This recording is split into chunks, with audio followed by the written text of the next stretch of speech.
प्राचीन भारत का इतिहास। पाषाण युग। हमारे पास प्राचीन भारत के इतिहास को जानने का मुख्य स्रोत सिंधु घाटी की सभ्यता है। किंतु सिंधु घाटी की सभ्यता से पूर्व पाषाण काल को अध्ययन करना आवश्यक है। यह जानना आवश्यक है कि सभ्य होने से पहले भारतीय सभ्यता का मानव कैसे जीवन यापन करता था। इतिहास का वह काल पाषाण काल कहलाया, जिस समय मानव का जीवन पत्थरों पर आश्रित था। तब वह पत्थरों से शिकार करता था, पत्थरों की गुफाओं में शरण लेता था, पत्थरों से आग पैदा करता था। पाषाण काल के 3 चरण माने गए हैं: पूरा पाषाण काल, मध्य पाषाण काल तथा नव पाषाण काल, जो मानव इतिहास के आरंभ यानी 25 लाख साल पूर्व से लेकर कांस्य युग तक फैला हुआ है। सिंधु घाटी सभ्यता।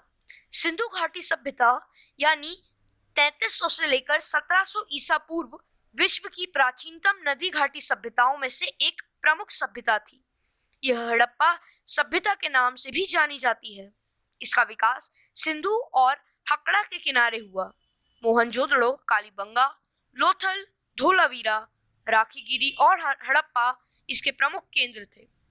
ब्रिटिश काल में हुई खुदाइयों के आधार पर पुरातत्ववेता और इतिहासकारों का अनुमान है कि यह अत्यंत विकसित सभ्यता थी और ये शहर अनेक बार बसा तथा उजड़ा गया।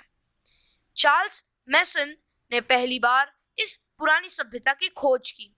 कनिहाम ने 1872 में इस सभ्यता के बारे में सर्वेक्षण किया।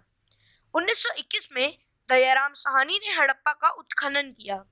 इस प्रकार इस सभ्यता का नाम हड़प्पा सभ्यता रखा गया। यह सभ्यता सिंधु नदी घाटी में फैली हुई थी, इसलिए इसका नाम सिंधु घाटी सभ्यता रखा गया।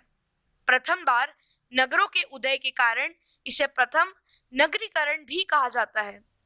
प्रथम बार कांस्य के प्रयोग के कारण इसे कांस्य सभ्यता भी कहा जाता है। सिंधु घाटी सभ्यता के 1400 केंद्रों की खोज हो चुकी है, जिसमें से 925 केंद्र भारत में हैं। 80% स्थल सरस्वती नदी और उसकी सहायक नदियों के आसपास है। अभी कुल खोजों में से 3% की ही खुदाई हो पाई है। नामकरण। सिंधु घाटी सभ्यता का क्षेत्र अत्यंत व्यापक था। आरंभ में हड़प्पा और मोहनजोदड़ो की खुदाई से इस सभ्यता के प्रमाण मिले हैं। अंततः विद्वानों ने इसे सिंधु घाटी की सभ्यता नाम दिया, क्योंकि यह क्षेत्र सिंधु और उसकी सहायक नदियों के क्षेत्र में आते हैं।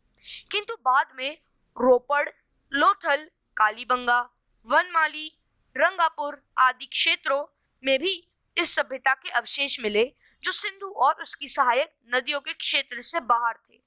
इसलिए इतिहासकार इस सभ्यता का प्रमुख केंद्र हड़प्पा होने के कारण इस सभ्यता को हड़प्पा की सभ्यता नाम देना उचित समझते हैं।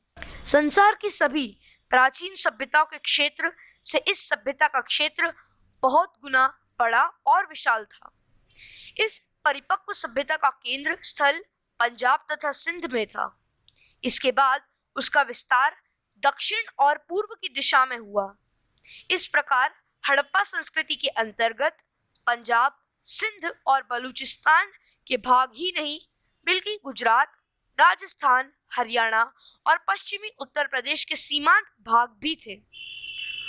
उसका फैलाव उत्तर में जम्मू से लेकर दक्षिण में नर्मदा के मुहाने तक और पश्चिम में बलूचिस्तान से माकरन समुद्र तट से लेकर उत्तर पूर्व में मेरठ तक था। इसका क्षेत्रफल 12,99,600 वर्ग किलोमीटर है। अब तक भारतीय उपमहाद्वीप में इस संस्कृति को कुल 1000 स्थलों का पता चल चुका है।